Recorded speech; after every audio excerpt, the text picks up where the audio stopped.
नमस्कार विद्यार्थी मित्रांनो, Indian polity bye vacation day या यूट्यूब चॅनलमध्ये आपलं स्वागत आहे। आज आपण या ठिकाणी संभाव्य प्रश्नविश्लेषण भाग 9 ला सुरुवात करतो आहोत। या आधीच्या संबंध संभाव्य प्रश्नविश्लेषण भागामध्ये आपण या ठिकाणी विभिन्न प्रकारच्या प्रश्नांची चर्चा घडून आणलेली आहे। आज या ठिकाणी संभाव्य प्रश्नविश्लेषण भाग 9 अंतर्गत पुन्हा एकदा अनेक प्रकारच्या प्रश्नांचे संदर्भ जे आहेत आपण घेणार आहोत। जसं मी मागच्या एका कलमांच्या लेक्चरमध्ये असं म्हटलेलं होतं की एक प्रकारे आपण कलमांशी संबंधित आणखी काही प्रश्न जे आहेत ते पुढे घेऊयात। तर या ठिकाणी आजच्या भाग 9 मध्ये आपण कलमाशी रिलेटेड असणाऱ्या प्रश्नांचा संदर्भ सुद्धा पाहणार आहोत आणि घटनावस्थेशी रिलेटेड असणाऱ्या प्रश्नांचा संदर्भ सुद्धा पाहणार आहोत। दोन्हीच्याही अनुषंगाने जी काही चर्चा आहे ते आपण प्रश्नांच्या स्तरावर करून आणणार आहोत। तर सुरू करूया आजच्या भाग 9 मधील प्रश्नांना। तर पहिला जो प्रश्न आहे तो या ठिकाणी घटनावस्थेशी संबंधित आहे। तर आता पहा की काय म्हटलेलं आहे की खालीलपैकी कोणत्या घटनावस्थेनुसार केलेली तरतूद ही जानेवारी 2020 मध्ये झालेल्या 104व्या घटनावस्थेमुळे रद्द झाली आहे। प्रश्न जो काय आहे तो नीट समजून घेण्याची गरज आहे की खालीलपैकी कोणत्या घटनावस्थेनुसार केलेली तरतूद ही जानेवारी 2020 मध्ये झालेल्या 104व्या घटनावस्थेमुळे रद्द झाली आहे। आणि पर्याय दिलेले आहेत 22वी घटनावस्थी, 26वी घटनावस्थी, 24वी घटनावस्थी आणि 23वी घटनावस्थी। आता पहा की या ठिकाणी प्रश्न आपल्याला दोन घटनावस्थींशी संबंधित विचारला गेलेला आहे। अशी कोणती घटनावस्थी की ज्यानुसार केलेली तरतूद नंतर केलेल्या 104व्या घटनावस्थीमुळे या ठिकाणी रद्द झालेली आहे। आपल्याला जर आपण पाहिलं तर या ठिकाणी अनेक अशा संदर्भांच्या माध्यमातून आपल्याला स्पष्ट करता येईल की भारताच्या राज्यघटनेमध्ये अगोदरच्या एका घटनावस्थेने केलेली तरतूद नंतरच्या एखाद्या घटनावस्थेने रद्द केलेली आहे। त्याचं उत्तम उदाहरण सांगायचं झालं तर 42व्या घटनावस्थेने केलेल्या अनेक तरतुदी 44व्या घटनावस्थेच्या माध्यमातून रद्द करण्याचा आपल्याकडे विचार झालेला होता। तर त्याच पद्धतीने हाही प्रश्न आहे, फक्त या प्रश्नाचं स्वरूप या ठिकाणी एक प्रकारे 104व्या घटनावस्थेच्या अनुषंगाने विचार घ्यायचा आहे। तर या ठिकाणी आपण जर पाहिलं तर 22व्या घटनावस्थेच्या माध्यमातून आसाम या घटक राज्यातून मेघालय या घटक राज्याची निर्मिती होणं या दृष्टिकोनातून संदर्भ सांगता येतो। 26वी घटनावस्थेचा विचार जर केला तर संस्थानिकांचे तंखे आणि विशेषाधिकार रद्द करण्याशी संबंधित घटनावस्थी होती।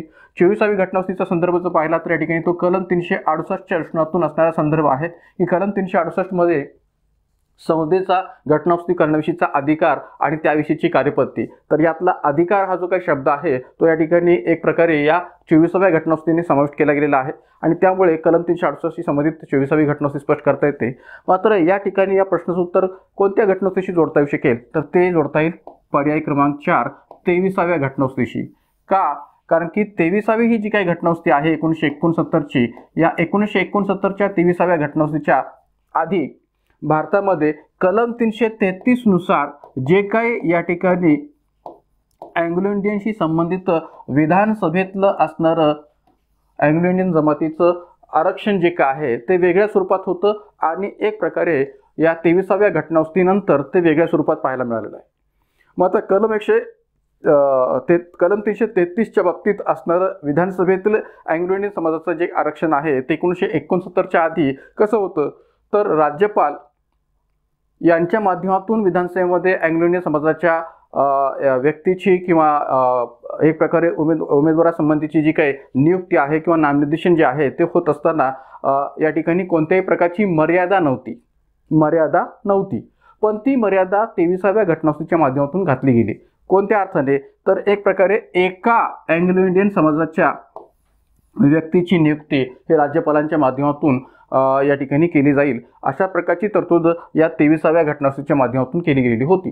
तर आता आपल्याला माहित असेल की विधानसभेच्या स्तरावर एका अँग्लो इंडियन समाजाच्या व्यक्तीची नियुक्ती राज्यपाल हे अँग्लो इंडियन समाजातून या ठिकाणी करीत असतात जेव्हा या ठिकाणी एकही सदस्य अँग्लो इंडियन समाजाचा निवडून येत नसेल तर मग अशा प्रकारची ही मर्यादा या ठिकाणी एक प्रकारे 23व्या घटनावस्थेनुसार विचार घेतलेली आहे। या 23व्या घटनावस्थेविषयी अगोदर सुद्धा आयोगाने प्रश्न विचारलेला आपल्याला पाहायला मिळेल। तर लोकसभेच्या पातळीवर जर आपण विचार केला तर कलम 331च्या माध्यमातून 2 अँग्लो इंडियन सदस्यांच्या नियुक्तीचा जो काही विचार आहे तो राष्ट्रपतीच्या माध्यमातून केला जातो। तसं विधानसभेच्या पातळीवर कलम 333च्या माध्यमातून एका अँग्लो इंडियन सदस्याच्या नियुक्ती राज्यपालाच्या माध्यमातून केली जात होती, पण ही एका सदस्याच्या नियुक्तीची मर्यादा ही 23व्या घटनावस्थेनुसार घातली गेलेली होती। तर आता ही सुद्धा मर्यादा या ठिकाणी रद्द झालेली आहे। लोकसभेच्या स्तरावरचं 2 जागांचं अँग्लो इंडियन समाजाचं आरक्षण आणि विधानसभेतलं एका जागेचं अँग्लो इंडियन समाजाचं आरक्षण हे 104व्या घटनावस्थेनुसार रद्द केलं गेलेलं आहे, नष्ट केलं गेलेलं आहे आणि त्यामुळे घटनेच्या पातळीवरचे कलम 331 आणि 333 हे दोन्ही कलम सुद्धा निरसित झालेले आहेत, नष्ट केलेले आहेत हे आपल्याला सांगता येऊ शकेल। आणि म्हणून या ठिकाणी याचं उत्तर आपल्याला सांगता येईल 23वी घटनादुरुस्ती की ज्या 23व्या घटनादुरुस्तीच्या माध्यमातून एका जागेचं अँग्लो इंडियन समाजाचं आरक्षण विधानसभेच्या स्तरावर विचार घेतलं जात होतं किंवा राज्यपाल एका अँग्लो इंडियन समाजाच्या व्यक्तीची नियुक्ती विधानसभेमध्ये अँग्लो इंडियनच्या रचनेतून करू शकत होते, ते आता 104व्या घटनादुरुस्तीमुळे रद्द झालेलं आहे. तर इथं उत्तर आपल्याला सांगता येईल पर्याय क्रमांक 4. त्यानंतर आणखीन एक प्रश्न याच्याशी संबंधित आहे, तो म्हणजे काय की भारतीय राज्यघटनेतील खालीलपैकी असे कोणते कलम आहे की ज्यातील तरतूद ही 23व्या घटनादुरुस्तीनुसार निर्माण केली होती आणि तीच तरतूद जानेवारी 2020 मध्ये निरसित केली आहे. माझा पहा की जी तरतूद या ठिकाणी 23व्या घटनादुरुस्तीनुसार निर्माण केली होती ती तरतूद जानेवारी 2020 मध्ये निरसित केलेली आहे. कोणत्या घटनादुरुस्तीनुसार? 104व्या घटनादुरुस्तीनुसार. फक्त विचारलंय काय की कोणते कलम आहे की ज्यातली तरतूद 23व्या घटनादुरुस्तीनुसार निर्माण केली होती आणि तीच तरतूद जानेवारी 2020 मध्ये निरसित केलेली आहे. कलम 330, कलम 333, कलम 331, कलम 332. तर याचं उत्तर आपण इथंच मागाशी सांगितलेलं आहे की कलम 333. कारण की कलम 331 नुसार या ठिकाणी लोकसभेतील अँग्लो इंडियन सदस्यांच्या किंवा 2 अँग्लो इंडियन सदस्यांच्या या ठिकाणी आरक्षणासंबंधीची तरतूद आहे आणि कलम 333 नुसार विधानसभेतील असणाऱ्या एक प्रकारे एका अँग्लो इंडियन सदस्याच्या आरक्षणासंबंधीची तरतूद आहे. राहिला प्रश्न कलम 330 आणि 332चा. तर या ठिकाणी कलम 330 नुसार लोकसभेतील अनुसूचित जाती आणि जमातींचं असणारं आरक्षण याबाबतची तरतूद आहे आणि कलम 332 नुसार विधानसभेतील असणारं अनुसूचित जाती आणि अनुसूचित जमातींचं असणारे आरक्षणाबाबतची तरतूद आपल्याला पाहायला मिळते. तर त्यामुळे या ठिकाणी 104व्या घटनादुरुस्तीच्या माध्यमातून कलम 331 पण निरसित झालेला आहे, नष्ट झालेला आहे आणि कलम 333 पण नष्ट झालेला आहे. पण आपल्याला प्रश्न या ठिकाणी कोणत्या बाबतीत विचारलेला आहे? तर कलम 333च्या बाबतीत विचारलेला आहे आणि म्हणून या ठिकाणी इथं आपलं उत्तर देता येईल पर्याय क्रमांक 1 केवळ ब की कलम 333 हे या ठिकाणी निरसित झालेलं आहे किंवा त्यातली तरतूद जी काय ती नष्ट झालेली आहे. तर या अर्थाने याचं उत्तर आपल्याला केवळ ब पर्याय क्रमांक 1 हे देता येईल आणि मागच्या प्रश्नाचं उत्तर आहे पर्याय क्रमांक 4. माझा पा अँग्लो इंडियन या समाजाचे लोकसभेमध्ये 2 सभासद आणि विधानसभेमध्ये 1 सभासद नेमण्याची घटनात्मक तरतूद होती. कलम 331 नुसार लोकसभेतील अँग्लो इंडियन समाजाचं राष्ट्रपतींच्या द्वारे 2 जागांचं नामनिर्देशन केले जात असे आणि 333 नुसार घटक राज्यांच्या विधानसभांतील अँग्लो इंडियन समाजाचे राज्यपालांद्वारे एका जागेचं नामनिर्देशन केले जात असे. कोणत्या घटनादुरुस्तीनुसार? 1969च्या 23व्या घटनादुरुस्तीद्वारा जी काही तरतूद केलेली आहे त्यानुसार एका जागेचं नामनिर्देशन केले जात असे 333 नुसार. या दोन्ही तरतुदी आता जानेवारी 2020 मध्ये झालेल्या 104व्या घटनादुरुस्तीद्वारे निरसित म्हणजेच रद्द केलेल्या आहेत. आणि दुसरी गोष्ट म्हणजे काय तर 23वी घटनादुरुस्ती होण्याच्या आधी काय मजकूर होता या अँग्लो इंडियन समाजाच्या विधानसभेतील आरक्षणाबाबतचा? 23वी घटनादुरुस्ती होण्याच्या आधी म्हणजे 1969च्या आधी काय मजकूर होता की विधानसभेत राज्यपाल समुचित वाटतील तितके त्या समाजाचे म्हणजेच कोणत्या समाजाचे? अँग्लो इंडियन समाजाचे सदस्य नामनिर्देशित करतील. म्हणजे राज्यपालांना विधानसभेतील अँग्लो इंडियन समाजाच्या नामनिर्देशनाबाबतची कोणतीही मर्यादा नव्हती 23वी घटनादुरुस्ती होण्याच्या आधी. मात्र 23व्या घटनाच्या माध्यमातून याबाबतची मर्यादा घातली गेली आणि ती मर्यादा फक्त एक घातली गेली, ती एका जागेचंच नामनिर्देशन राज्यपाल विधानसभेमध्ये अँग्लो इंडियनच्या स्तरावर करू शकतील. या अर्थाने ती एका जागेची मर्यादा या 23व्या घटनादुरुस्तीनुसार घातली गेलेली होती. पण ही पण मर्यादा आता रद्द झालेली आहे 104व्या घटनादुरुस्तीनुसार आणि त्यामुळे या ठिकाणी या अर्थाने त्याचा विचार जो काय तो करता शकेल. 2020 मधली 104वी घटनादुरुस्ती याचा संदर्भ याही अर्थाने कलम 333 रचने स्पष्ट करता येतो. एवढंच नव्हे तर आणखीन ही पण माहिती आपण लक्षात ठेवूया की 104व्या घटनादुरुस्तीच्या माध्यमातून लोकसभा आणि विधानसभेतलं अनुसूचित जाती जमातींचं असणारं आरक्षण हे 10 वर्षांनी वाढवण्यात आलेलं आहे आणि 2030 पर्यंत ते आता वाढवण्यात आलेलं आहे. त्यानंतर पुढचा प्रश्न कोणत्या घटनादुरुस्तीने लोकसभा व घटक राज्यांच्या विधानसभा या दोन्ही सभागृहातील जागांची संख्या 2026 पर्यंत लॉक केली आहे? कोणत्या घटनादुरुस्तीने लोकसभा व घटक राज्यांच्या विधानसभा या दोन्ही सभागृहातील जागांची संख्या 2026 पर्यंत लॉक केली आहे? 87वी घटनादुरुस्ती, 84वी घटनादुरुस्ती, 86वी घटनादुरुस्ती यापैकी नाही. तर आता एक लक्षात घ्या की इथं या ठिकाणी 87व्या घटनादुरुस्तीचा संदर्भ जो काय आहे तो क्षेत्रीय निर्वाचन क्षेत्रांचं पुनर्निर्धारण जनगणनेच्या आधारावर कोणत्या जनगणनेच्या आधारावर विचार घेतलं जावं या अर्थाने 2001च्या जनगणनेच्या आधारावर विचार घेतला जावा असा संदर्भ आपल्याला पाहायला मिळतो. राहिला प्रश्न 84वी घटनावस्तीचा, तर निश्चितपणे याचा संदर्भ जो काय आहे तो या प्रश्नाच्या अनुषंगाने सांगता येईल. त्यामुळे उत्तर जे काय आहे ते पर्याय क्रमांक 2 आहे की 84वी घटनावस्तीद्वारा या ठिकाणी लोकसभा आणि घटक राज्यांच्या विधानसभा या दोन्ही सभागृहातील जागांची संख्या 2026 पर्यंत लॉक केलेली आहे. 2001च्या 84व्या घटनावस्तीद्वारा हा विचार जो काय आहे तो केला गेलेला होता किंवा तो स्वीकारला गेलेला आहे. 86वी घटनावस्ती आपल्याला या ठिकाणी मूलभूत हक्क किंबहुना मार्गदर्शक तत्व आणि मूलभूत कर्तव्य या तिन्ही दृष्टीने विचार घेऊ शकते. 6 ते 14 वर्ष वयोगटातील मुला-मुलींना मोफत सक्तीच्या प्राथमिक शिक्षणाचा हक्क किंवा 6 वर्षाखालील मुला-मुलींची देखरेख एक प्रकारे देखभाल करण्यासंबंधीची राज्याची जबाबदारी मार्गदर्शक तत्वांच्या पातळीवर आणि मूलभूत कर्तव्यांच्या पातळीवर कलम 51(1) नुसार पालकांची असणारी जबाबदारी पाल्यांना शाळेत पाठवण्याच्या दृष्टीतून किंवा 6 ते 14 वर्ष वयोगटातील मुलांना शाळेत पाठवण्याच्या दृष्टीतून किंवा मोफत सक्तीच्या प्राथमिक शिक्षणाचा फायदा देण्याच्या दृष्टीतून संधी उपलब्ध करून देणे ही पालकांची जबाबदारी. तर असा हा 86व्या घटनावस्तीचा संदर्भ जो काय आहे तो 3 ठिकाणी जोडता येतो. पण इथं उत्तर आपल्याला सांगता येतं काय की 84वी घटनावस्ती 2001. एक लक्षात घ्या की मित्रांनो, इथं आपल्याला असाही प्रश्न विचारायला हवा आहे कोणत्या पद्धतीने की 84वी घटनावस्ती 2001ची जी काही झालेली आहे ती होण्याच्या आधी या घटक राज्य आणि लोकसभा या दोन्ही सभागृहातील असणाऱ्या जागांची संख्या 2001 पर्यंत कोणत्या घटनादुरुस्तीद्वारा विचारात घेतली गेलेली होती. कोणत्या घटनादुरुस्तीद्वारा विचारात घेतली होती 2001 पर्यंत. कारण की 2001ला 84वी घटनादुरुस्ती झाली आणि मर्यादा केली 2026 पर्यंत वाढवली गेली आणि लॉक केली गेलेली आहे. पण 2001 पर्यंतची मर्यादा कोणत्या घटनादुरुस्तीद्वारा विचारात घेतली गेलेली होती, तर ती 42व्या घटनादुरुस्तीद्वारा विचारात घेतली गेलेली होती. तर त्यामुळे या ठिकाणी ही पण बाब आपण लक्षात ठेवावी की कोणत्या घटनादुरुस्तीद्वारा या ठिकाणी 2001 पर्यंतची मर्यादा लॉक केली गेलेली होती. तर याचं उत्तर आहे 84वी घटनावस्ती.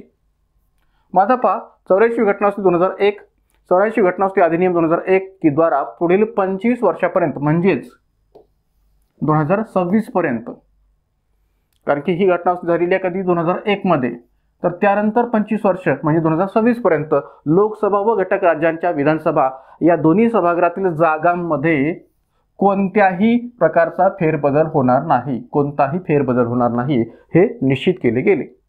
आणि मग या आधी याबाबतचा विचार कोणत्या घटनावस्तीनुसार केलेला होता, तर जसं मी मागाशी म्हटलं 42व्या घटनावस्तीद्वारा. तर या आधी 42व्या घटनावस्तीद्वारा लोकसभा व घटक राज्यांच्या विधानसभा या दोन्ही सभागृहातील जागांमध्ये 2001 पर्यंत कोणताही फेरबदल होणार नाही असे निश्चित केले होते. तर इथून आपल्याला 2 प्रश्नांची उत्तर मिळतात की 2001 पर्यंत ज्या काही या दोन्ही सभागृहातील जागा लॉक केलेल्या होत्या त्या कोणत्या घटनावस्तीनुसार, तर 42व्या घटनावस्तीनुसार. आणि 2001 नंतर 2026 पर्यंत या दोन्ही सभागृहातील जागा लॉक केलेल्या आहेत त्या कोणत्या घटनावस्तीनुसार, तर त्या 84व्या घटनावस्तीनुसार. त्याचबरोबर याच 84व्या घटनावस्तीच्या माध्यमातून आणखीन एक विचार केला गेला होता किंवा तरतूद केलेली होती, ती म्हणजे कोणती की या दुरुस्तीच्या माध्यमातून हे देखील निश्चित केले की घटक राज्यातील निर्वाचन क्षेत्रांचे पुनर्निर्धारण 1991च्या जनगणनेच्या आधारावर केले जावे. कोणत्या जनगणनेच्या आधारावर केले जावे, तर 1991च्या जनगणनेच्या आधारावर केले जावे. या दृष्टीने हे देखील निश्चित केलेले होते की घटक राज्यातील निर्वाचन क्षेत्रांचे पुनर्निर्धारण 1991च्या जनगणनेच्या आधारावर केले जावे. मग आता 1991च्या जनगणनेच्या आधारावर केले जावे हा उल्लेख या ठिकाणी 84व्या घटनावस्तीद्वारा विचार घेतलेला आहे. पण या आधी हे कोणत्या जनगणनेच्या आधारावर केले जात होते, तर 1971च्या जनगणनेच्या आधारावर हे निर्धारण केले जात होते. या आधी हे क्षेत्रीय निर्वाचन क्षेत्रांचं पुनर्निर्धारण 1971च्या जनगणनेच्या आधारावर केले जात होते. ती मर्यादा आता डावलली गेली आणि त्याऐवजी 1991च्या जनगणनेच्या आधारावर हे पुनर्निर्धारण केले जावे हे या घटनानुसार मान्य केलेलं होतं. म्हणजे ही पण गोष्ट विचार घेतली गेली होती आणि या प्रकारची गोष्ट पण विचार घेतलेली होती. या दोन्हीचाही संदर्भ 84व्या घटनावस्तीने स्पष्ट करता येतो. आता पुढचा प्रश्न आहे कोणत्या घटनावस्तीद्वारे घटनेच्या कलम 81(3) मधील खंड 2 मध्ये 1991च्या जागी 2001 असे नमूद केले आहे. आता हाही प्रश्न मागच्याच या संदर्भाशी जोडला गेलेला आहे. कोणत्या, तर या संदर्भाशी तो जोडलेला आहे. तर आता इथं 84व्या घटनावस्तीद्वारा काय केलेलं होतं की क्षेत्रीय निर्वाचन क्षेत्रांच्या पुनर्निर्धारणाच्या बाबतची जी काही जनगणनेची क्रायटेरिया होता तो 1991च्या स्तरावर विचार घेतलेला होता. 1991च्या स्तरावर. पण हा 1991चा क्रायटेरिया पुढे 2001च्या घटनातून नमूद केला गेला. तो कोणत्या घटनावस्तीने, तर 84वी घटना असती, 89वी घटना असती, 87वी घटना असती आणि 91वी घटना असती.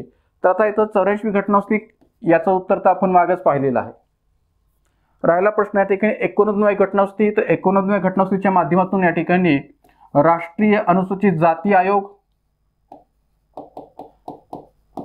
आणि राष्ट्रीय अनुसूचित जमाती आयोग हे स्वतंत्र करण्यात आलेले होते.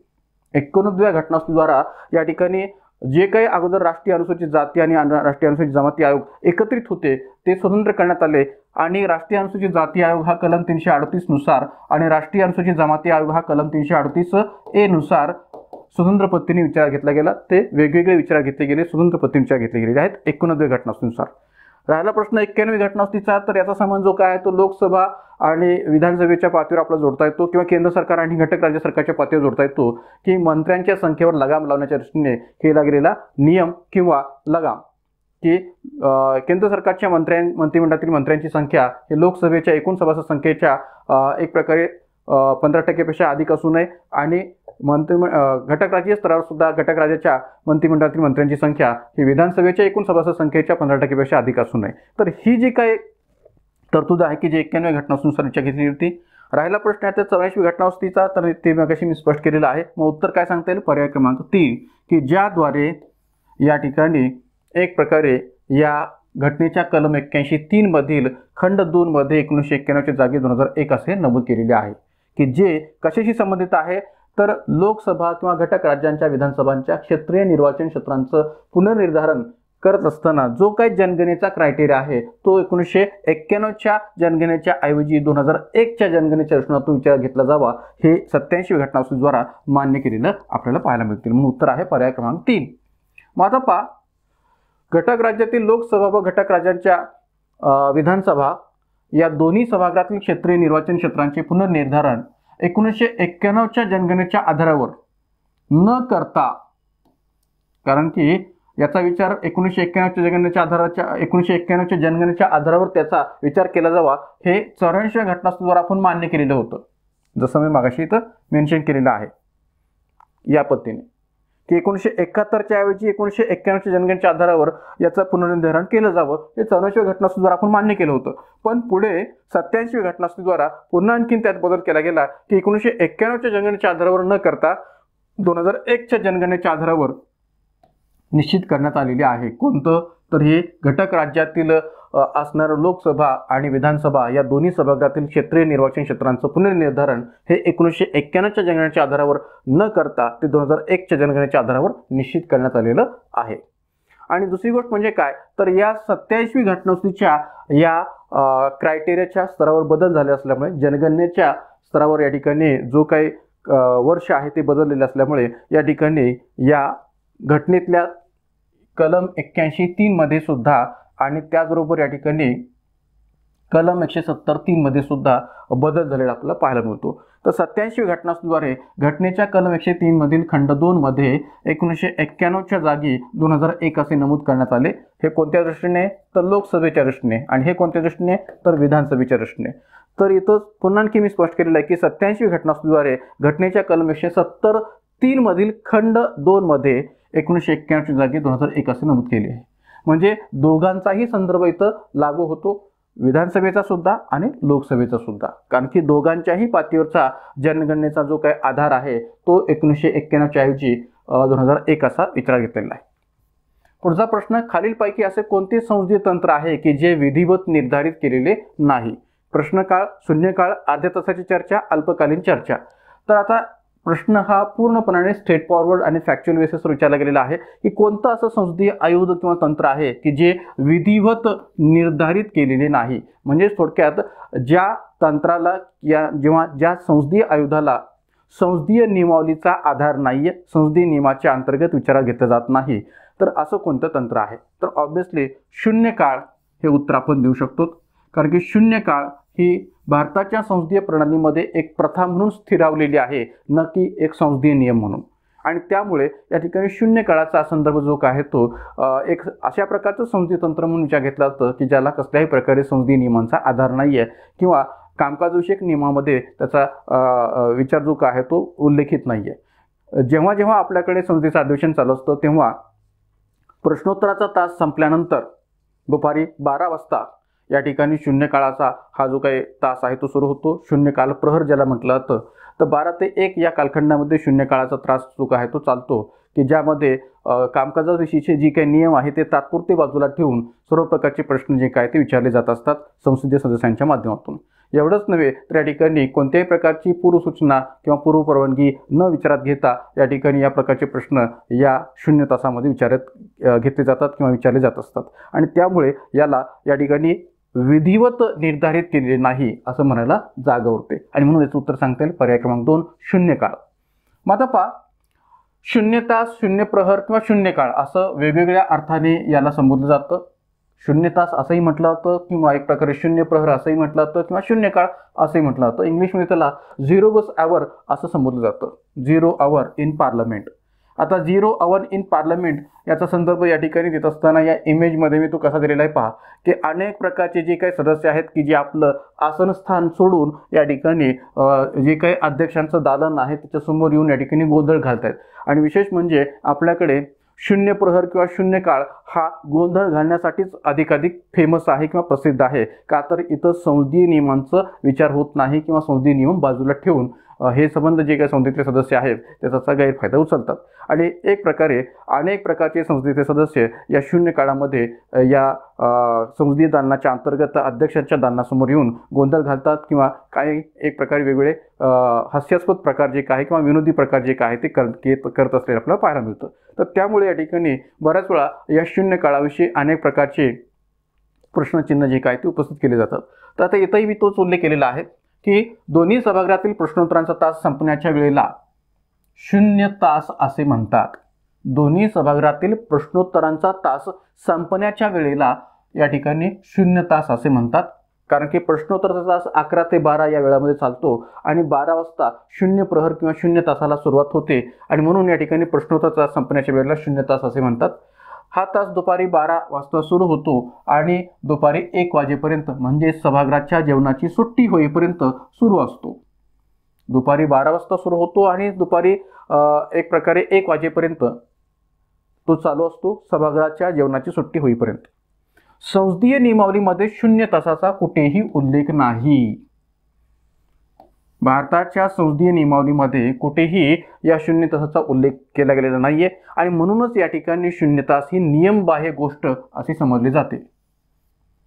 म्हणूनच ही जी काही शून्य तासाची प्रोसेस आहे ही नियमबाह्य गोष्ट समजली गेलेली आहे. आणि विशेष म्हणजे इथं जे विधिवत निर्धारित केलेले नाही असा जो अर्थ इथं प्रश्नामध्ये घेतलेला आहे तो त्याच अर्थाने, कारण की ही नियमबाह्य गोष्ट आहे असे समजले जाते. या तासात परवानगीशिवाय किंवा पूर्वसूचनेशिवाय प्रश्न उपस्थित केले जात असल्यामुळे सदस्यांच्या माध्यमातून सभागृहातल्या सदस्यांच्या माध्यमातून अध्यक्षांना पूर्व सूचना न देता किंवा परवानगीशिवाय प्रश्न उपस्थित केले जात असतात आणि त्यामुळे सभागृहाचा अमूल्य वेळ खर्च होतो असंही या बाबतीत म्हटलं जातं. या शून्य तासाच्या बाबतीत असंही म्हटलं जातं की या शून्य तासामुळे सभागृहाचा अमूल्य वेळ जो काय तो खर्च होतो, वाया जातो. तसेच सभागृहाच्या अन्य वैधानिक, वित्तीय अशा नियमित कामकाजाच्या वेळेवर सुद्धा आक्रमण होते. अनेक वैधानिक, वित्तीय आणि नियमित कामकाजाच्या वेळेवर सुद्धा आक्रमण होते. शून्य तासात कामकाजाचे नियम तात्पुरते बाजूला ठेवून प्रश्न उपस्थित करता येतात. जसं मी मागाशी म्हटलं होतं की याला नियमबाह्य याकरताच म्हटलं गेलेलं आहे कारण की कामकाजाचे नियम बाजूला ठेवून तात्पुरते प्रश्न उपस्थित करता येतात. यामुळे सुद्धा या ठिकाणी अमूल्य वेळ वाया जातो. शून्य तास हे तंत्र आता भारताच्या संसदीय प्रणालीत एक प्रथा म्हणून स्थिरावलेले आहे. भलेही या तंत्रामुळे अमूल्य वेळ वाया जातो किंवा वित्तीय, वैधानिक अशा नियमित कामकाजाच्या वेळेवर आक्रमण जरी होत असलं तरी आता हे जे काही तंत्र आहे ते भारताच्या संसदीय प्रणालीत एक प्रथा म्हणून स्थिरावलेलं आहे, स्टेबल झालेलं आहे. हेही इथं मान्य करायला काही हरकत नाही. आणि दुसरी गोष्ट म्हणजे मागं असाही प्रश्न आयोगाकडून विचारला गेला होता की कोणत्या कालखंडामध्ये या ठिकाणी या प्रथेची जी काही स्वीकार आहे तो झालेला आहे किंवा एक प्रकारे सुरुवात झालेली आहे. तर 1960 ते 70च्या दशकात कोणतीही पूर्वसूचना न देता तातडीचे सार्वजनिक महत्त्वाचे प्रश्न सभागृहात मांडण्याची प्रथा सुरू झाली. 1960 ते 70च्या दशकात आणि साधारणपणे 1962च्या कालखंडामध्ये या ठिकाणी कोणतीही पूर्वसूचना न देता तातडीचे सार्वजनिक महत्त्वाचे प्रश्न सभागृहात मांडावयाची ही जी काही प्रथा आहे ती सुरू झालेली आपल्याला पाहायला मिळते. तर या अर्थाने या ठिकाणी शून्य काळ किंवा शून्य तासाविषयीचं हे संपूर्ण विश्लेषण आपण लक्षात ठेवावं.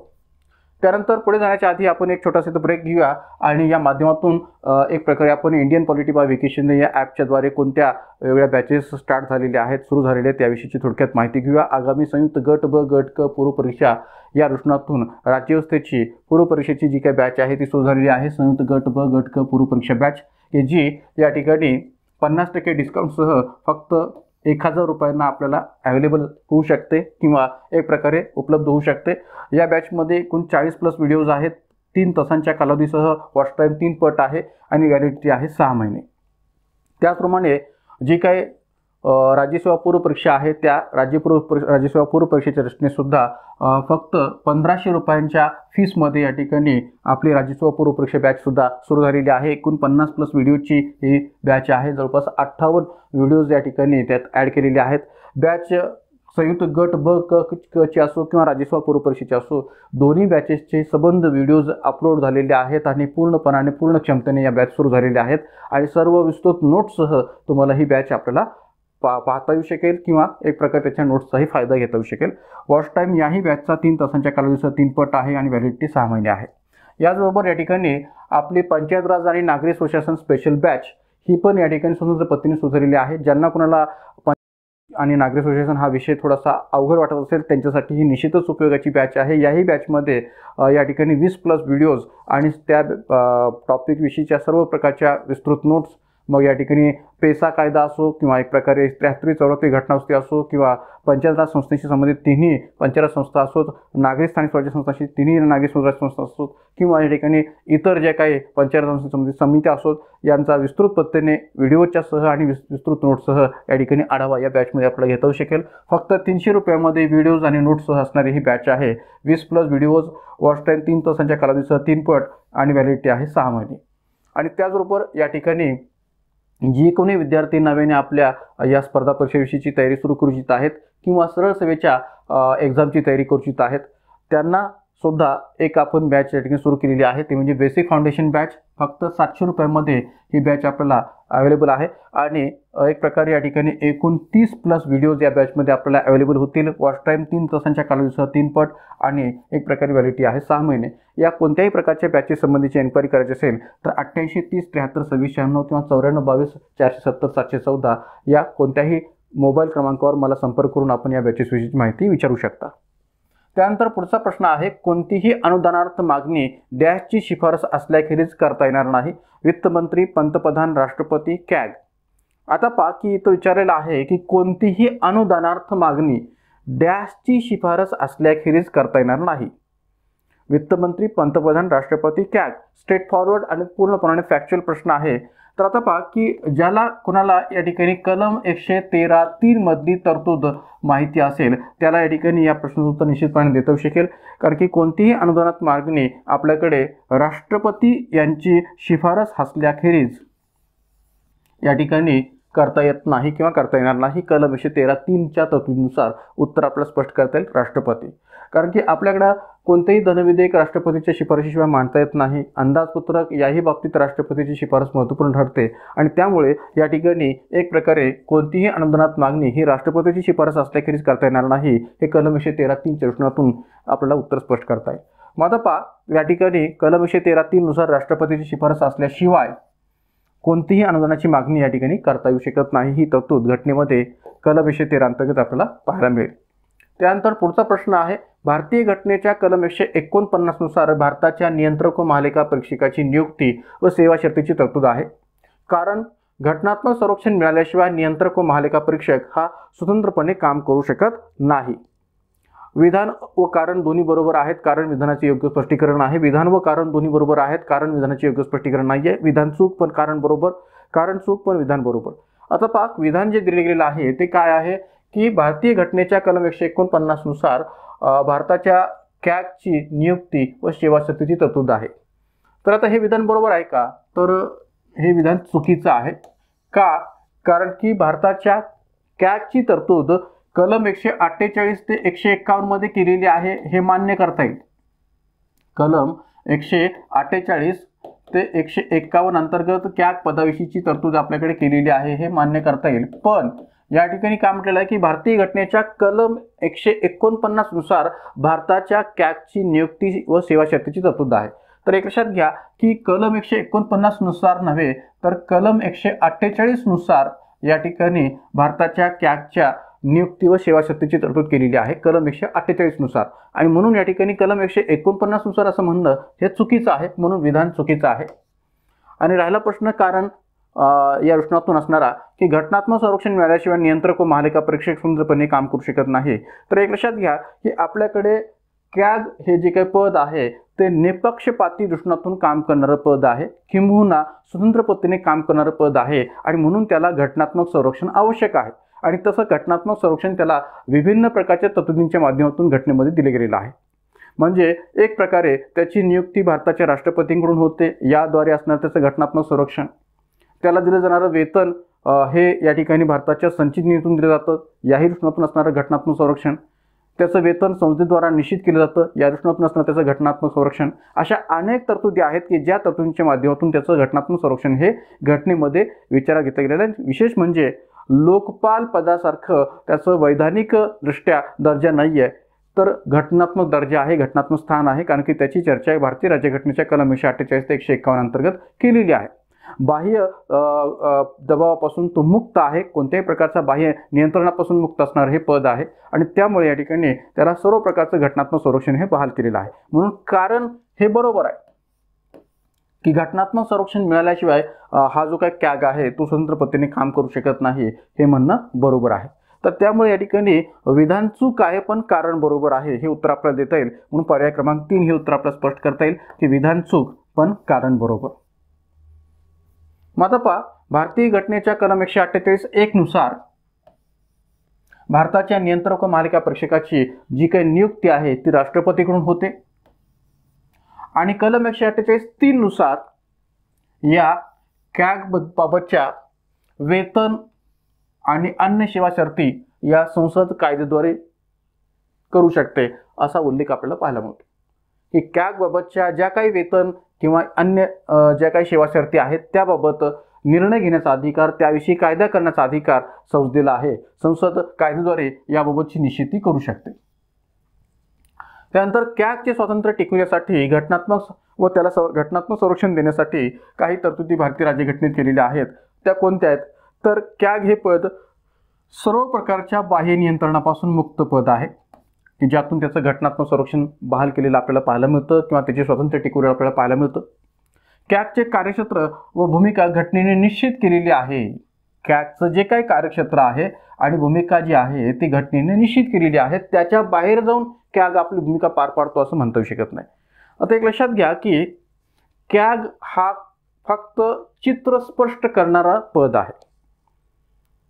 कॅगचा अहवाल राष्ट्रपतीकडे सादर होतो, राष्ट्रपतीच्या माध्यमातून तो संसदेकडे सादर केला जातो. मग कॅगची मुख्य भूमिका काय तर चित्र स्पष्ट करणं की केंद्र सरकारच्या पातळीवर या ठिकाणी जे काही लेखा परीक्षणाचं स्वरूप आहे ते या प्रकारचं आहे. घटक राज्यांच्या पातळीवर असणारं लेखा परीक्षणाचं स्वरूप जे काय ते या प्रकारचं आहे. घटक राज्यांचा असणाऱ्या लेखा परीक्षणाच्या पातळीवरचा अहवाल राज्यपालांकडे सादर करणे, राज्यपाला थ्रू विधिमंडळात सादर केला जातो आणि केंद्र सरकारच्या पातळीवर लेखा परीक्षणाचा अहवाल जो काय आहे तो राष्ट्रपतीकडे सादर करणे, राष्ट्रपती थ्रू संसदेकडे तो सादर केला जातो. मग आता इथं या ठिकाणी कॅगची भूमिका नेमकी काय आहे तर लेखा परीक्षणासंबंधीचा जो काही अहवाल आहे तो असा आहे असं या ठिकाणी फक्त स्पष्ट करणं एवढ्यापुरतीच त्याची भूमिका आहे. त्याच्या बाहेर जाऊन त्याविषयी तो कोणत्याही प्रकारचं मत मांडू शकत नाही किंवा भूमिका घेऊ शकत नाही. म्हणजे कॅग इथं न्यायालयाच्या स्तरावर काम करतं का नाही. कॅगची भूमिका ही न्यायाच्या दृष्टीतून नाहीये किंवा न्यायालयीन दृष्टीतून नाहीये की केंद्र सरकार या ठिकाणी चुकत आहे किंवा चुकलेलं आहे म्हणून या ठिकाणी केंद्र सरकारला दोषी धरा आणि त्याला काहीतरी शिक्षा करा असा कॅगचा भूमिकेचा भाग नाहीये. आणि म्हणून कॅगच्या बाबतीत असं एक वाक्य विचारात घेतलं जातं की CAG should be a watchdog not a blood hunt. कॅगच्या बाबतीत काय म्हटलं जातं की CAG should be a watchdog not a blood hunt. म्हणजे कॅगने एका संरक्षक कुत्र्याप्रमाणे काम करावं, रक्तपिपासू कुत्र्याप्रमाणे नव्हे. म्हणजे याला या ठिकाणी एक प्रकारे असं का म्हटलं गेलेलं आहे की तो वॉचडॉग आहे नॉट ए ब्लड हंट. तर याचा अर्थच हा आहे की या ठिकाणी कॅगची भूमिका एवढ्यापुरतीच मर्यादित आहे किंवा ती घटनेने या पद्धतीने निश्चित केलेली आहे की तो इथं न्यायालयीन दृष्टिकोनातून कोणाला ही त्याने चूक केलेली आहे म्हणून त्याला शिक्षा द्या असं म्हणू शकत नाही. इथं केंद्र सरकार जरी या ठिकाणी लेखाप्रश्नाच्या अहवालाच्या पातळीवर चुकलेलं असेल, कोणत्या तरी अनावश्यक खर्चामुळे किंवा घोटाळ्यामुळे किंवा घटक राज्य सरकारही या ठिकाणी चुकलेलं असेल, तर तिथं या ठिकाणी घटक राज्य सरकारची चूक दाखवून देऊन त्याला शिक्षा करा असं म्हणण्याचा अधिकार या ठिकाणी कॅगला नाही आहे. कॅगचं काम एवढंच आहे की लेखाप्रश्नासंबंधीचा अहवाल आणि या अहवालाच्या स्तरावर असणाऱ्या केंद्र सरकारच्या आणि घटक राज्य सरकारच्या या अशा लेखाबाबतीच्या या ठिकाणी बाजू आहेत, एवढ्यापुरतंच त्याची या ठिकाणी भूमिका आहे, त्याच्या पुढे जाऊन नाही आहे. आणि म्हणून हे वाक्य या कॅगच्या बाबतीत विचारात घेतलं जातं की CAG should B watchdog not a blood Hunt. त्यानंतर कॅगची नेमणूक राष्ट्रपतीकडून होते, यातून सुद्धा त्याचं जे काही घटनात्मक संरक्षण आहे ते पाहायला मिळतं. कॅग या पदाचं अधिकारपद स्वीकारण्यापूर्वी राष्ट्रपतीसमोर शपथ घ्यावी लागते. कॅगचे वेतन, भत्ते, सेवाशर्ती ठेवण्याचा अधिकार संसदेला असतो. कॅगचे वेतन भारताच्या संचित निधीतून दिलं जातं. कॅग बाबतीत घेतलेले सेवानिवृत्तीनंतरचे निर्बंध या दृष्टीने जर विचार केला, कारण की जसं आपल्याकडे सर्वोच्च न्यायालयातील न्यायाधीशांना सेवानिवृत्तीनंतर वकिली व्यवसायावर बंदी घातलेली आहे, तसंच आणि त्याचबरोबर या ठिकाणी आपल्याकडे संघ लोकसेवा अध्यक्षांना सेवानिवृत्तीनंतर किंवा सदस्यांना सुद्धा किंवा राज्य लोकसेवा अध्यक्ष सदस्यांना सुद्धा कोणतीही शासकीय नोकरी करता येत नाही. त्याच पद्धतीने कॅगच्या बाबतीत सुद्धा निर्बंध घातलेला आहे की कॅग बाबतीत सुद्धा या ठिकाणी आपल्याला म्हणता येईल की सेवानिवृत्तीनंतर त्यांना केंद्र किंवा राज्य सरकारांतर्गत नोकरी करता येत नाही, शासकीय नोकरी करता येत नाही. तर हे संबंध असे तरतुदी आहेत की ज्या तरतुदीच्या माध्यमातून कॅगचं स्वातंत्र्य भारतीय राज्यघटनेमध्ये टिकवण्याचा प्रयत्न केला गेलेला आहे किंवा कॅगला घटनात्मक संरक्षण देण्याच्या दृष्टीने केलेल्या तरतुदी आहेत. तर प्रश्न आपल्याला असा विचारला गेला की कॅगच्या बाबतीचं जे काही घटनात्मक संरक्षण आहे ते खालीलपैकी कोणत्या तरतुदीतून पाहायला मिळतं, तर या सर्व तरतुदीतून सुद्धा सांगता येतं. किंवा कॅगचे स्वातंत्र्य कोणत्या पद्धतीने टिकवलं गेलेलं आहे, तर या संबंध पद्धतीने टिकवलं गेलेलं आहे असाही प्रश्न विचारला तर आपण त्याचं उत्तर देऊ शकतो. तर सध्या आपले असणारे जे कॅग आहेत, गिरीशचंद्र मुर्मू या दृष्टीने सुद्धा आपण विचार करण्याची गरज आहे. गिरीशचंद्र मुर्मू यांचाही प्रोफाईल आपण कॅगच्या पातळीवर या ठिकाणी पाहून घ्यावं. त्यानंतर संघ लोकसेवा आयोगाच्या कार्याचा विस्तार कोणाद्वारे केला जातो? राष्ट्रपती, पंतप्रधान, संसद, कर्मचारी मंत्रालय. इथं विचारलेलं आहे की आपल्या संघ लोकसेवा आयोगाच्या किंवा UPSCच्या कार्याचा विस्तार कोणाद्वारे केला जातो? कार्याचा म्हणा किंवा अधिकारांचा विस्तार कोणाद्वारे केला जातो असं म्हटलं तरी चालेल. राष्ट्रपतीद्वारा केला जातो का पंतप्रधानाद्वारा केला जातो का संसदेद्वारा का कर्मचारी मंत्रालय? तर आपल्याकडे बहुतांश पातळीवर या ठिकाणी ही भूमिका जशी संसदेकडून पार पाडली जाते तसं इथंही भूमिका संसदेकडूनच पार पाडली जाते. भारतीय राज्यघटनेच्या कलम 321 मधील तरतुदीचा विचार करता संसद ही संघ लोकसेवा अधिकार व कार्याचा विस्तार कायद्याद्वारे करू शकते. संसद कलम 321 द्वारा संघ लोकसेवा अधिकार व कार्यांचा विस्तार करू शकते. म्हणूनच उत्तर आपलं सांगता येईल पर्याय क्रमांक 3 संसद. आणि याच दृष्टीने जर आपण विचार केला की समजा हाच प्रश्न असा विचारला गेला की घटक राज्याच्या राज्य लोकसेवकाच्या अधिकार व कार्याचा विस्तार कोणाद्वारे केला जातो, तर या बाबतीत त्या ठिकाणी उत्तर सांगता येईल राज्य विधिमंडळ. कारण की कलम 321 मधील तरतुदीचा विचार करता हा अधिकार जो काय आहे तो राज्य विधिमंडळाकडे सोपवला गेलेला आहे की राज्य विधिमंडळ राज्य लोकसेवकाच्या अधिकार व कार्याचा विस्तार करू शकेल. माता पा कलम 321 लोकसेवा आयोगांच्या कार्याचा विस्तार करण्याचा अधिकार. शीर्षक काय आहे कलम 321चं की लोकसेवा आयोगांच्या कार्याचा विस्तार करण्याचा अधिकार. तर घटनेतील कलम 321 नुसार संघ लोकसेवकाच्या कार्याचा विस्तार संसदेद्वारा केला जातो आणि कलम 321 नुसार संसद कायद्याद्वारे कारण की कायद्याद्वारे हा कार्याचा विस्तार संसदेला करण्याचा अधिकार आहे. तर संसद कायद्याद्वारे संघ लोकसेवकाचे कार्यक्षेत्र वाढवू शकते व आयोगाने अतिरिक्त कार्य पार पाडण्यासाठी तरतूद करू शकते. आणि घटक राज्य स्तरावर विचार केला तर कलम 321 नुसारच तो उल्लेख आहे की राज्य विधिमंडळ सुद्धा कायद्याद्वारे राज्य लोकसेवकाचे कार्यक्षेत्र वाढवू शकते आणि आयोगाने अतिरिक्त कार्य पार पाडण्यासाठी तरतूद करू शकते. तर या अर्थाने कलम 321च्या सदराखाली असणारी हे दोन्ही लोकसेवा आयोगाबाबतची तरतूद आपल्याला संसद आणि राज्य विधिमंडळाच्या स्तरावर सांगता येते. त्यानंतर राष्ट्रपतींच्या निवडणुकीत घटक राज्याचा मुख्यमंत्री मतदान करण्यास पात्र राहत नाही. जेव्हा तो स्वतः उमेदवार असेल तर, त्याचे विधिमंडळाच्या कनिष्ठ सभागृहात बहुमत सिद्ध करण्याचे राहिले असेल तर, तो विधिमंडळाच्या वरिष्ठ सभागृहात सदस्य असेल तर, जर तो कार्यवाहक किंवा काळजीवाहक मुख्यमंत्री म्हणून काम करत असेल तर. तर आता पहा की सरळ स्ट्रेट फॉरवर्ड प्रश्न आहे की राष्ट्रपतींच्या निवडणुकीत घटक राज्याचा मुख्यमंत्री मतदान करण्यास पात्र राहत नाही जेव्हा जर का तो वरिष्ठ सभागृह असणाऱ्या विधान परिषदेचा सदस्य असेल तर या ठिकाणी त्याला राष्ट्रपतीच्या निवडणुकीमध्ये मतदानाचा अधिकार राहत नाही किंवा तो मतदानास पात्र राहत नाही. आणि म्हणून पर्याय क्रमांक 3 हे आपल्याला याचं उत्तर स्पष्ट करता येईल. आता आपल्याकडे जर आपण पाहिलं तर या ठिकाणी महाराष्ट्राचे माजी मुख्यमंत्री उद्धव ठाकरे हे विधान परिषदेचे सदस्य होते. तर विधान परिषदेचे सदस्य या नात्याने त्यांना राष्ट्रपती पदाच्या निवडणूक प्रक्रियेमध्ये जे काय या ठिकाणी निर्वाचक मंडळ असतं यामध्ये स्थान मिळालं नाही. का तर या ठिकाणी ते वरिष्ठ सभागृह असणाऱ्या विधान परिषदेचे सदस्य होते म्हणून. आणि म्हणून जर का या ठिकाणी एक प्रकारे ते विधिमंडळाच्या वरिष्ठ सभागृह असणाऱ्या विधान परिषदेचे सदस्य असतील तर या ठिकाणी त्यांना या निर्वाचक मंडळामध्ये मतदान करण्यास पात्र समजलं जात नाही. तर या अर्थाने पर्याय क्रमांक 3 उत्तर सांगता येईल.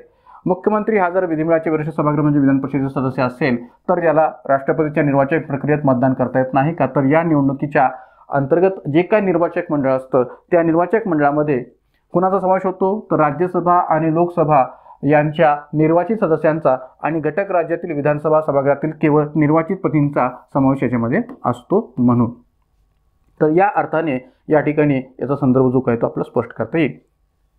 त्यानंतर पुढे जाण्याच्या आधी पुन्हा एकदा आपण या ठिकाणी एक छोटासा ब्रेक घेऊन आपल्या Indian polity bye vacation day या ॲपच्या माध्यमातून जे काही इतर बॅचेस सुरू झालेले आहेत त्याच्याविषयीची थोडकी माहिती घेऊया. तर तपा की एक प्रकारे या ठिकाणी जी काय आपली गट ब गट क पूर्वपरीक्षा वन डे रिव्हिजन बॅच जी काय आहे त्याच्याबाबतची असणारी जी स्पेशल ऑफर आहे ती सध्या चालू आहे. आणि एक प्रकारे फक्त 225 रुपयामध्ये आपल्याला ही स्पेशल ऑफरच्या अंतर्गत फीस देऊन एक प्रकारे ही बॅच परचेस करता येऊ शकणार आहे. तर गट ब गट क पूर्वपरीक्षा या रुग्णातून असणारी वन डे रिव्हिजन बॅच राज्यव्यवस्थेची फक्त 225 रुपयामध्ये आपण उपलब्ध करून घेऊ शकता. 20+ व्हिडिओची असणारी ही बॅच आहे. वॉच टाईम 4 तासांच्या कालावधीसह 3 पट आहे आणि व्हॅलिडिटी आहे 1 महिना. ही स्पेशल ऑफर 2 एप्रिल ते 9 एप्रिल 2023च्या दरम्यान या ठिकाणी असणार आहे.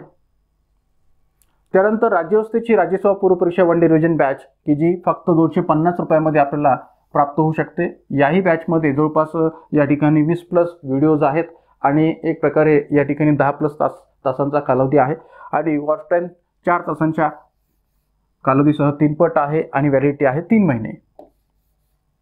तर या दोन्ही बॅचेस विषयीची कोणतीही एन्क्वायरी करायची असेल तर या कॉन्टॅक्ट नंबरवर आपण त्याबाबतची एन्क्वायरी करू शकता. किंबहुना या ठिकाणी घटनावस्ती आणि कलमे स्पेशल बॅचसुद्धा आपली सुरू झालेली आहे आणि संयुक्त गट ब गट क राज्यसेवा पूर्वपरीक्षा किंवा इतर सर्व प्रकारच्या सर्व सेवांच्या परीक्षांच्या रचनातून सुद्धा या ठिकाणी ही बॅच उपयोगाची आहे.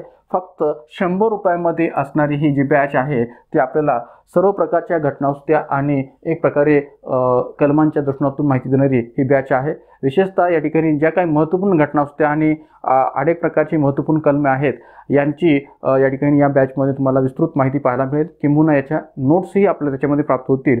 एवढंच नव्हे तर या ठिकाणी एक प्रकारे घटनावस्ती आणि कलमांची जसं या प्रश्नांमध्ये मी या ठिकाणी सांगड घातलेली आहे त्या सांगड घालूनच या ठिकाणी ही संबंध माहिती या वेगवेगळ्या व्हिडिओच्या माध्यमातून देण्याचा प्रयत्न केलेला आहे. किंबहुना या बॅचमध्ये तुम्हाला कलमे आणि घटनावस्तीशी संबंधित प्रश्नांचं विश्लेषणसुद्धा पाहायला मिळेल.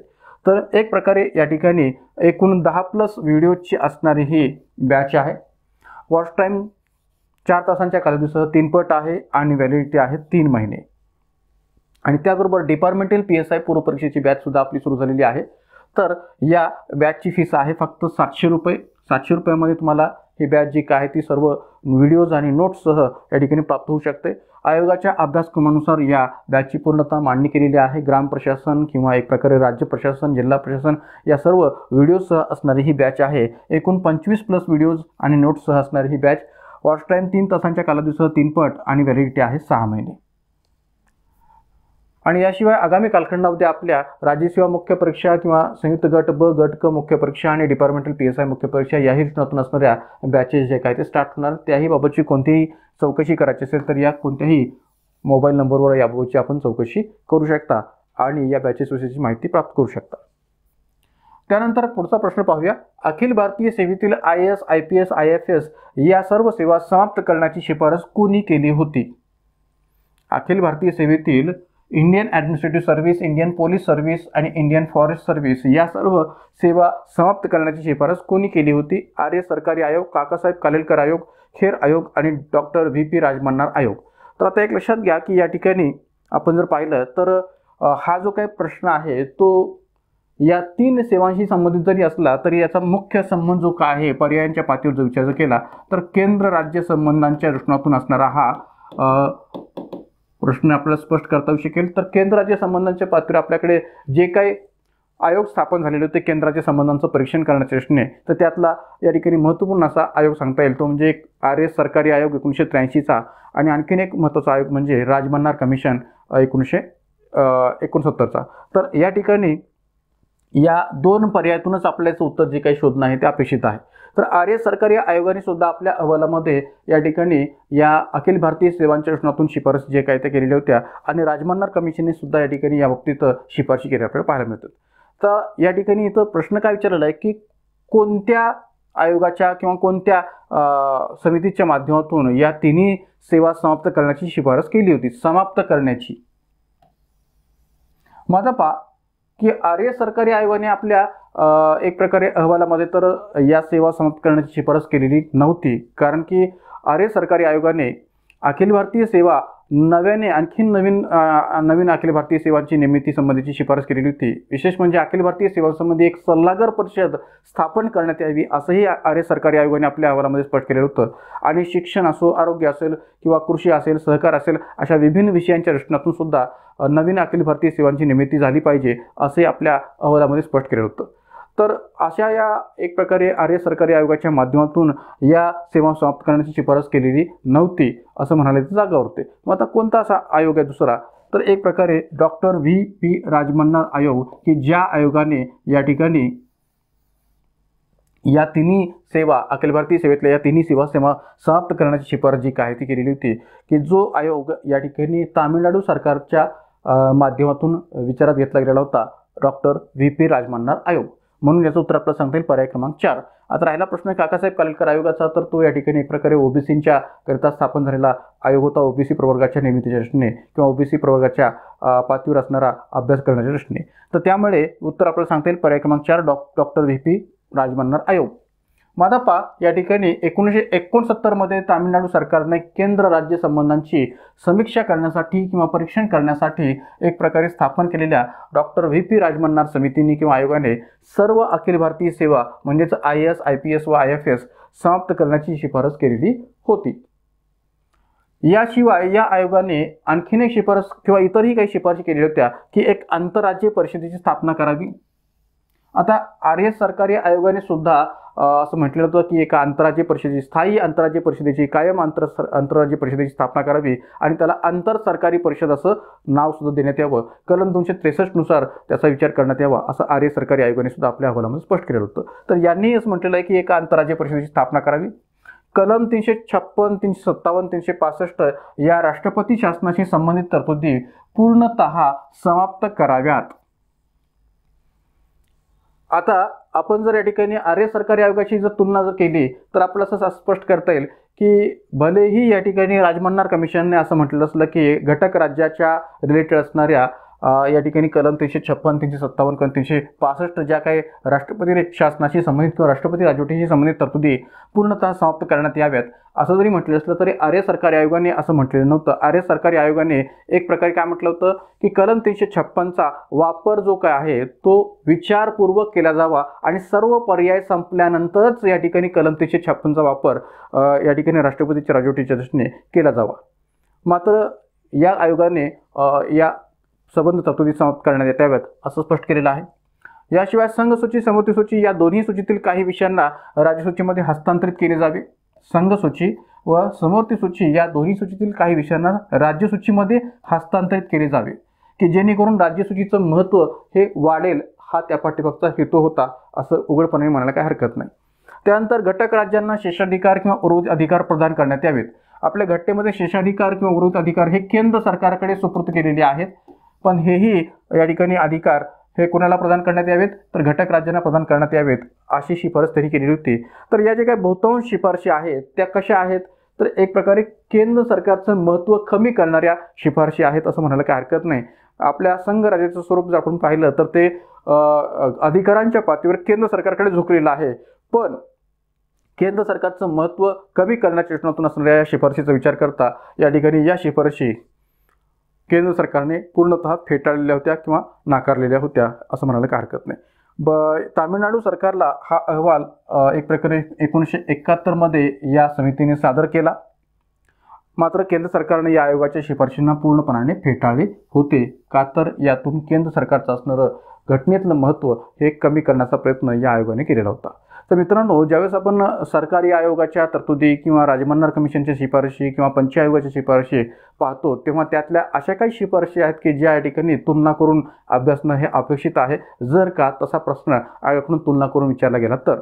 त्यामुळे या तिन्ही आयोगांच्या शिफारशींचा अभ्यास करत असताना आपण जर त्याची तुलना केली, जसं मी आता इथं तुलना करून सांगितली की एक प्रकारे आर्य सरकारी आयोगाने अखिल भारतीय सेवाबाबत काय म्हटलं होतं आणि राजमन्नार कमिशनने काय म्हटलेलं होतं, किंवा आर्य सरकारी आयोगाने कलम 356 बाबत काय म्हटलं होतं, राजमन्नार कमिशनने काय म्हटलं होतं. तर अशी ही जी काही तुलना आहे ती जर आपण अधिक चांगल्या पद्धतीने जर केली आणि ती लक्षात ठेवण्याचा प्रयत्न केला तर निश्चितपणाने या संबंध तिन्ही आयोगाविषयी जे काही प्रश्न आपल्याकडे वारंवार विचारले जातात ते सोडवायला आपल्याला निश्चितच फायदा होऊ शकेल. तर या अर्थाने या ठिकाणी या प्रश्नाचा संदर्भ आपल्याला इथं डॉक्टर VP राजमन्नार आयोग असा देता येऊ शकेल.